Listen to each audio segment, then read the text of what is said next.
Good afternoon 8th class. आपके सामने आपको कुछ क्वेश्चंस के आंसर्स नज़र आ रहे हैं। तो हमारा जो लेसन अभी फिनिश हुआ है द अनसिंकेबल शिप 4.4, उसके मार्जिनल क्वेश्चंस आपके सामने हैं। तो क्वेश्चंस के लिए तो आप अपनी बुक को खोल लेंगे, पेज नंबर 92 पे है और जो रेड कलर में लिखे हैं वो मार्जिनल क्वेश्चंस हम लोग यहाँ पे देखने वाले हैं। सभी क्वेश्चंस के आंसर्स आपको आपके लेसन में से मिलने वाले हैं। तो मुझे ऐसे लगता है कि आप लोगों ने सभी ने पहले ही अपने आंसर्स ढूंढ लिए होंगे। तो अब आपको पहले तो चेक कर लेना है कि आपके जो आंसर्स ढूंढे हुए हैं वो करेक्ट है क्या, और उसके बाद में आपको इन्हें करेक्ट पाने के बाद फेयर कॉपी में लिख लेना है। ठीक है, देखिए पहला question, why was the Titanic so called? Titanic को टाइटैनिक क्यों कहा गया है? आंसर है Titanic was so called because the word Titanic means huge. Titanic का मतलब huge, very large, very big होता है, इसलिए टाइटैनिक को ये नाम दिया है।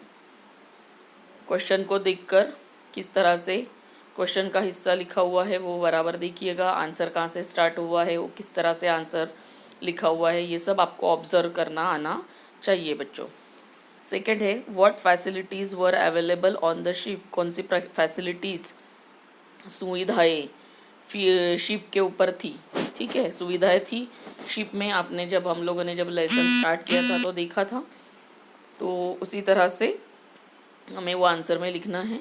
The ship was like a huge और large hotel with grand staircases, dining rooms, shops and swimming pools. I think you can understand the answer. Third question है, what made the man turn cold with fright? किस चीज़ ने उस व्यक्ति को डर से ठंडा कर दिया था? तो वो व्यक्ति जिसे कैप्टन स्मिथ ने नज़र रखने को कहा था शिप में ऊपर चढ़कर, उस व्यक्ति के बारे में ये क्वेश्चन है कि ऐसा उसने क्या देखा कि वो डर से ठंडा हो गया। तो आंसर है a huge iceberg stood right in the path of the Titanic made the man turn cold with fright. तो आंसर आप आराम से देख सकते हो, समझ भी सकते हो कि टाइटैनिक के सामने, एकदम सामने आइसबर्ग आने की वजह से वो डर के मारे ठंडा हो गया। नेक्स्ट क्वेश्चन है fourth, what was the damage cause to the ship? कौन सा डैमेज शिप को हुआ, या किस प्रकार का डैमेज शिप को हुआ जब आइसबर्ग टकराया? तो यहाँ पे जो आंसर है वो देखते हैं। The iceberg scrap the sides of the ship. Scrap यानी खरोचना या कुरेदना। तो आइसबर्ग ने शिप की साइड को क्या किया, कुरेद दिया। A shower of ice fell on the decks. Shower जो था आइसबर्ग से टकराने की वजह से उसके टुकड़े उड़े थे, तो वो ऐसे लग रहा था जैसे कि बर्फ़ की बारिश हो रही है। तो वो डेक्स के ऊपर यानी जहाज के ऊपर गिरे थे। And the iceberg cut holes along the ship side, और आइसबर्ग ने शिप की साइड में छेद कर दिए थे। तो ये 3 प्रकार के डैमेजेस हमने देखे थे। नेक्स्ट क्वेश्चन जो है वो पेज नंबर 93 पे है, मार्जिन में देखना है आपको, जो रेड कलर से लिखा है वो पढ़ रही हूँ मैं। Why were the passengers in grave danger? Passengers खतरे में क्यों पड़ गए? The passengers were in grave danger because water began to pour into the lower decks of ship. तो इसलिए ज़्यादा खतरा बढ़ गया कि लोअर डेक्स जो थे शिप के, नीचे का जो जहाज का भाग था, हिस्सा था, उसमें पानी भरने लगा था और इसीलिए पैसेंजर्स का लाइफ खतरे में आ गया। तो ये भी आंसर आपको आराम से आपके बुक में दिख जाएगा। मैं इसलिए बार बार ये बताती हूँ कि आपको पैसेज दिया जाता है और उस पैसेज से आपको आंसर लिखना होता है। तो आपके सामने अगर आपने 1-2 बार ये लेसन लर्न पढ़ लिया है और इसके क्वेश्चन आंसर्स कर लिए हैं, तो आपको वहाँ एग्ज़ाम में ढूंढने की बहुत ज़रूरत नहीं पड़ती। आपको एग्जैक्ट पता रहता है कि ये यहाँ पे है, तो थोड़ी सी हेल्प लेकर आप अपने आंसर्स फटाफट लिख सकते हैं। Next question, why could Carpathia not do much to save more lives? Carpathia ज़्यादा कुछ क्यों नहीं कर पाई इंसानों के या पैसेंजर्स के जो जीवन थे बचाने के लिए, वो कुछ क्यों नहीं कर पाई? तो अपने सामने रीज़न है, आपको पता भी है अब लेसन पढ़ने से। Carpathia could not do much to save more lives because she was far away and she took over 3 hours to reach the Titanic. 3 घंटे लगे टाइटैनिक तक पहुंचने के लिए और वो बहुत दूर थी. नेक्स्ट क्वेश्चन का आंसर देखते हैं. What two compulsions were laid down for all ships in 1913? 1913 के बाद किस प्रकार के कंपल्शन शिप के ऊपर लाद दिए गए, यानी ऐसे कौन से 2 चीज़ें थी जो शिप चलाते वक्त या शिप वालों के लिए ज़बरदस्ती से रखा गया था या एक कानून के जैसा वो बना दिया गया था. तो ऐसी कौन सी 2 बातें थी? तो वो उसी के सामने पैराग्राफ में जैसा का वैसा ही दिया है बच्चों, इसलिए मैंने कंप्लीट नहीं लिखा, आप समझ सकते हो easily. In 1913 it was decided that all ships must have enough room in their lifeboats to carry everyone on board. It was also decided that ships must keep their radios working every hour of the day and night. तो कौन सी 2 बातें हैं आपको समझ में आई कि day and night radio on करके रखना है, और दूसरा कि जितने पैसेंजर्स होंगे उतनी लाइफ बोट्स भी शिप कैरी करेगी. नेक्स्ट है how far had the Titanic sunk, कितने दूरी पे समुंदर में, कितनी डेप्थ में टाइटैनिक डूबी थी, कितनी गहराई में. ओके, डेप्थ यानी गहराई, कितनी गहराई में टाइटैनिक डूबी थी, तो वो गहराई भी नापी गई थी. The Titanic had sunk at a depth of around 4000 metres, that is 13,000 feet. Around इसलिए लिया है कि लगभग 4000 से थोड़ा बहुत कम भी हो सकता है या 4000 से थोड़ा बहुत ज़्यादा भी हो सकता है. तो लगभग ये दूरी या गहराई देखी गई थी या नापी गई थी. ये जो उसके ऊपर का जो क्वेश्चन है इन 1913, तो मैंने तो जानबूझकर डाइडैश करके दिया है कि आप लोग बुक में से भी देखो, नहीं तो ऐसा पता चला कि आप बुक से ये आंसर्स देख ही नहीं रहे और सीधा मेरे वीडियो को सुनकर आप आंसर्स लिख रहे हो. तो ऐसा ना हो. आप लोगों को जो जो आंसर्स मैंने यहाँ पे एक्सप्लेन किए हैं वो सारे आंसर्स पहले बुक में देखने हैं, बुक में उन्हें अंडरलाइन करना है एंड देन आपको उसे लिखना है. ठीक है, जिससे आपको बहुत अच्छे से पता चले कि कौन से क्वेश्चन का आंसर कहाँ पे है. ठीक है, ये आपके सहूलियत के लिए मैंने बताया. अब हम लोग आते हैं पेज नंबर 94 के इंग्लिश वर्कशॉप इस एक्टिविटी की तरफ. तो इसमें फर्स्ट क्वेश्चन जो है वो देखते हैं पहले. Find any 6 words from the text that have suffixes, underline the suffixes in each of them. आपके सामने क्वेश्चन में जो लिखा है वो आपको ऐसे कुछ शब्द देखने हैं जो जिन्हें सफिक्सेस लगाए हैं. अब ये जो सफिक्सेस होते हैं ये लगाने से शब्द का मीनिंग चेंज हो जाता है. ओके, तो मूल या मुख्य शब्द जिसे हम रूट वर्ड कहते हैं वो एक रहता है और उसके बाद में उसको या तो ANCE या TION या ENCE या LY ऐसे वर्ड्स लगते हैं. तो ये वर्ड्स उस वर्ड के बाद में लगते हैं, ये जो लेटर्स है इस वर्ड के बाद में लगते हैं किसी भी वर्ड के, तो उन्हें सफिक्सेस कहते हैं. और अगर रूट वर्ड या मेन वर्ड जो है उसके पहले कोई लेटर्स लगते हैं जैसे UN अन, ओके, तो उसे हम प्रीफिक्सेस कहते हैं. तो जैसे हैप्पी वर्ड है तो इसको अगर अनहैप्पी हमने बोला तो UN जो है इसे प्रीफिक्स कहते हैं क्योंकि ये हैप्पी के पहले लगा है. और अगर मैंने हैप्पीनेस बोला तो हैप्पी HAPPY तो ये जो नेस वर्ड लगा है NESS ये सफिक्स कहलाता है. और रूट वर्ड क्या हुआ आपका हैप्पी. तो आपको यहाँ फ़िलहाल 6 ऐसे शब्द ढूंढने हैं बुक में से जो सफिक्सेस है, जिन्हें सफिक्सेस लगाए और आपको सफिक्सेस को अंडरलाइन करना है. तो आपके सामने मैंने कुछ सफिक्सेस दिए हैं जो वर्ड्स है जिन्हें सफिक्स लगा है, अंडरलाइन आपको करना है.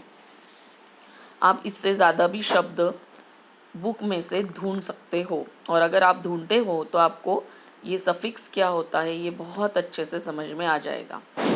या रोज़ आप कोई भी एक लेसन निकाल कर उसमें से 5 सफिक्स अगर एक हफ्ता भर तो भी निकालते हो तो आप हफ्ता भर उस चीज़ की रिवीजन कर रहे हो, आपको बहुत अच्छे से सफिक्सेस आएगा. ये सफिक्स और प्रीफिक्स का जो क्वेश्चन है ये 9th 10th 11th 12th में आपको कम से कम 2 मार्क के लिए आता है.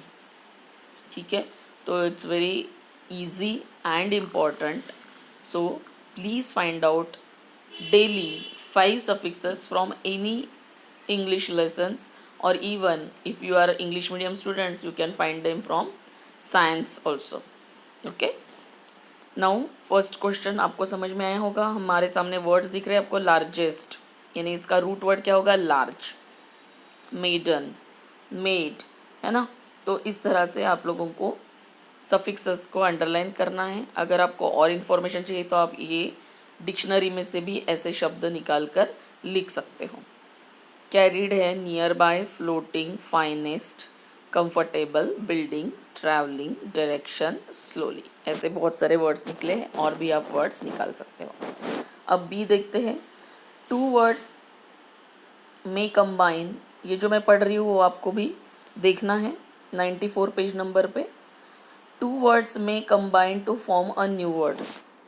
कोई नया शब्द तैयार करने के लिए दो शब्दों को हम कंबाइन कर सकते हैं विथ अ चेंज मीनिंग. तो ये जो दो कंबाइन किए हुए शब्द है जिससे हमें तीसरा वर्ड मिलता है, तो ये तीसरे वर्ड का मीनिंग चेंज हो जाता है, अलग नज़र आता है. Such words are called compound words in English. ऐसे शब्दों को कंपाउंड वर्ड्स कहते हैं. अब एक साधारण एग्जांपल अगर हम दें डेली आपके इसमें लाइफ का, तो देखिए होम यानी क्या होता है? घर. और वर्क यानी काम. होम यानी घर और वर्क यानी काम. अब ये दोनों वर्ड को हम कंबाइन करते हैं, होम वर्क. तो होमवर्क यानी क्या हो जाता है? तीसरा शब्द हमें मिलता है गृह कार्य. ठीक है, तो इस तरह से जो कंपाउंड वर्ड्स होते हैं उनसे हमें तीसरा एक शब्द मिलता है. अब ये जो कंपाउंड वर्ड्स होते हैं ये दो तीन प्रकार के होते हैं. कैसे? तो कोई कोई कंपाउंड वर्ड्स में बीच में एक छोटी सी डंडी दिखती है जिसे हम हाइफन कहते हैं. कोई कंपाउंड वर्ड में ना डंडी रहती है, ना वो दूर दूर लिखे रहते हैं, वो एकदम क्लोज रहते, चिपके हुए रहते हैं. और कोई कंपाउंड वर्ड में हाइफन नहीं रहता है, वो चिपका हुआ भी नहीं रहता है, लेकिन फिर भी जब हम पढ़ते हैं तो हम समझ जाते हैं कि ये कंपाउंड वर्ड है, क्योंकि वो दोनों का ही मीनिंग निकलता है. सिर्फ अगर अलग अलग का मीनिंग निकाले तो हमारे वाक्य का अर्थ ही चेंज हो जाता है, मीनिंग भलता ही निकलता है. तो एग्जाम्पल आपके सामने आपके बुक में है, मैं सिर्फ पढ़ रही हूँ, आप बुक में देखेंगे. For example every plus thing. Every और थिंग ये दोनों अलग अलग वर्ड हैं, इन दोनों को जोड़कर एवरीथिंग एक वर्ड बनता है. Some of them have a hyphen. कुछ वर्ड्स में हाइफन होता है जो अभी मैंने आपको बताया. तो लाइफ स्किल्स, इसके बीच में जो डंडी दिख रही है आपको, जो छोटी सी डंडी है उसको हम कहते हैं हाइफन. तो लाइफ स्किल्स ये दोनों भी कंपाउंड वर्ड्स है. ये दोनों मिलाकर कंपाउंड वर्ड बना है. ठीक है, लाइफ अलग होता है, स्किल्स अलग होता है, पर लाइफ स्किल्स का मीनिंग जीवन से रिलेटेड कौशल्य जो है वो.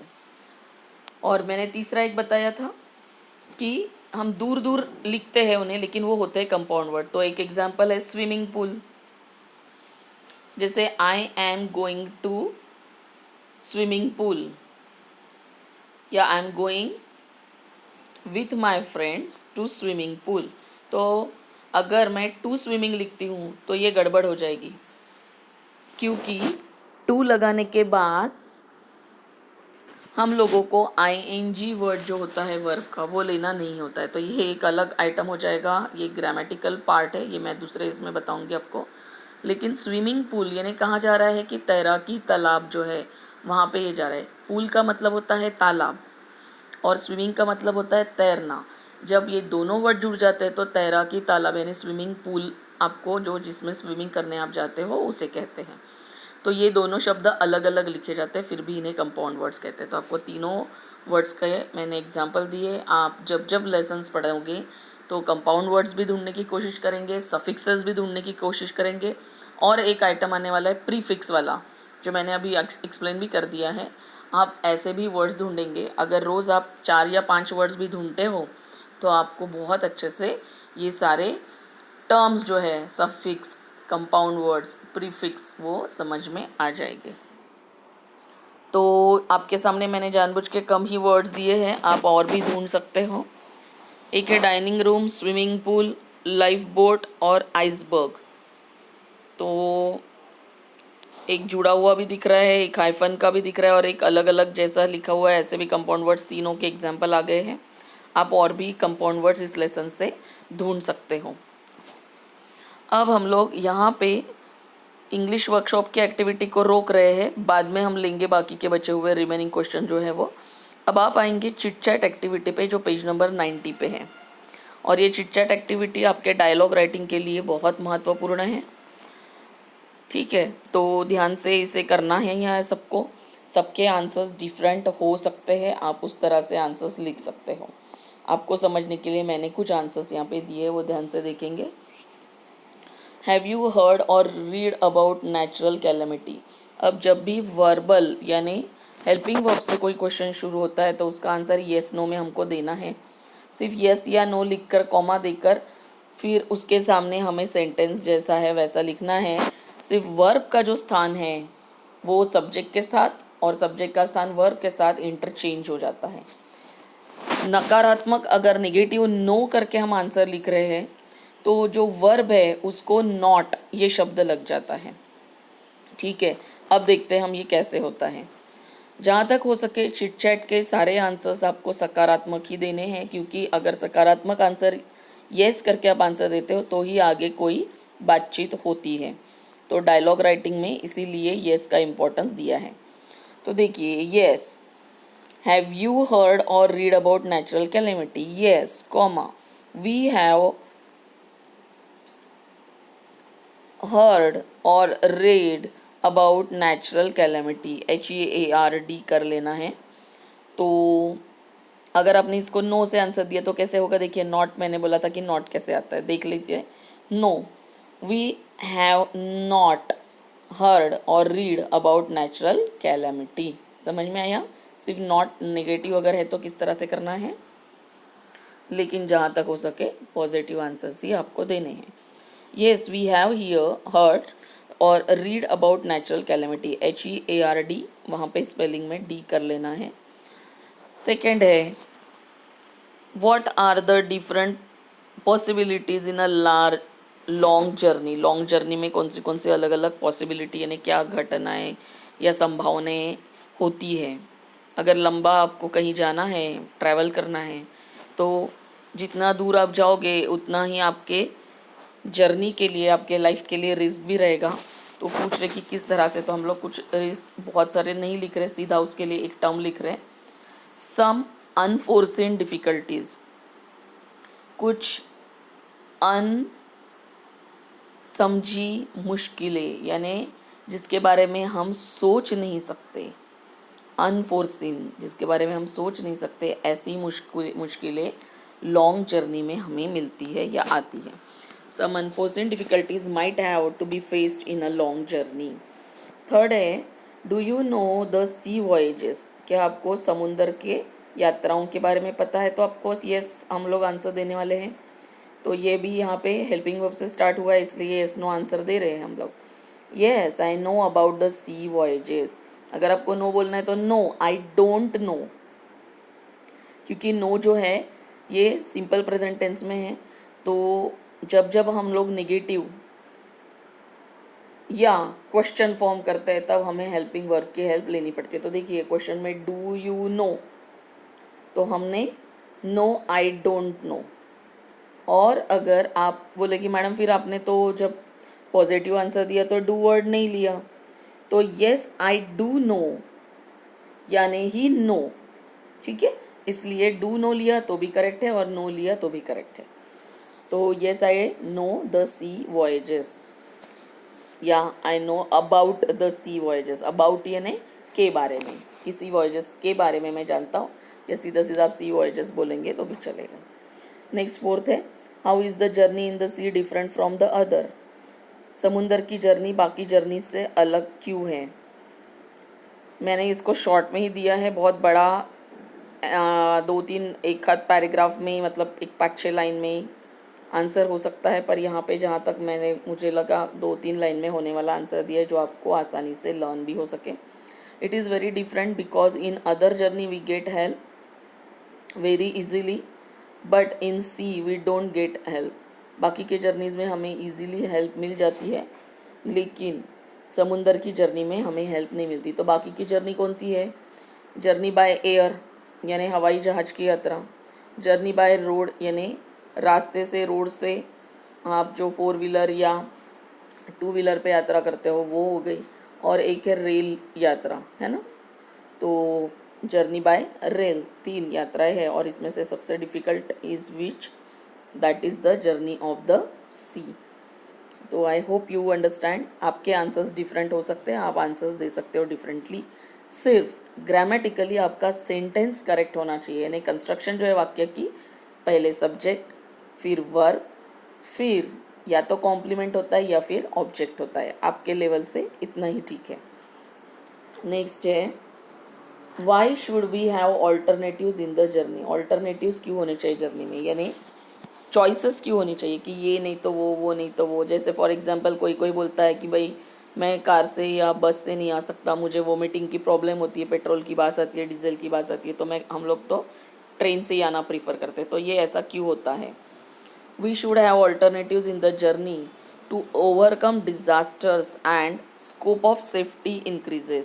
तो जो डिज़ास्टर्स, जो कठिनाइयाँ, जो अड़चने आने वाली होती है, उसको दूर करने के लिए या फिर अपने सेफ्टी का स्कोप बढ़ाने के लिए, यानी हम लोग सेफ रहे, इसके लिए हम लोग अपने जर्नीज़ में अलग अलग प्रकार के जर्नी प्लान आउट कर सकते हैं। ओके, यहाँ पे चिट चैट एक्टिविटी के बाद जो फर्स्ट एक्टिविटी का क्वेश्चन है वो हम लोग अभी नहीं ले रहे हैं। पहले हम लोग क्वेश्चन नंबर 2 देख रहे हैं, पेज नंबर 90 पे ही है। हम लोग चिट चैट एक्टिविटी में क्वेश्चन नंबर 2 ए और बी दोनों देख रहे हैं। बहुत आसान है। The word unsinkable has a prefix as well as suffix. Unsinkable जो वर्ड है इसको प्रीफिक्स भी है और सफिक्स भी है, यानी जो मेन रूट वर्ड है उसको पहले भी कुछ लेटर लगाए गए हैं और उस वर्ड के बाद में भी कुछ लेटर लगाए हैं।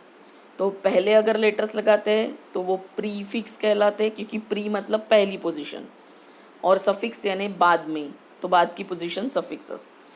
And the root base word is sink, और इसका रूट वर्ड है सिंक। तो अब उन्होंने क्या बोला है कि नीचे उन्होंने जो 12 शब्द दिए हैं उसको आपको रूट वर्ड भी उसमें से लिखना है, प्रीफिक्स भी लिखना है और सफिक्स भी लिखना है। तो क्या करना, जैसे आपके सामने स्क्रीन पे आपको इस तरह से लिस्ट दिख रही है, वैसे लिस्ट आप एक बना लीजिए।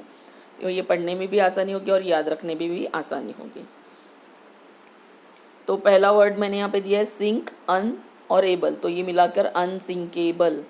आपको वो मेन वर्ड भी लिखना, मतलब जिसमें रूट वर्ड लिखना है, प्रीफिक्स लिखना है, सफिक्स लिखना है, और इसके बाद में एक और आपको लिखना है जो वर्ड यहाँ से है, या फिर आप ये वर्ड्स पहले लिखेंगे और फिर ये जो मैंने अभी बना के दिया है उसको लिखेंगे। यानी आप कैसे लिखेंगे?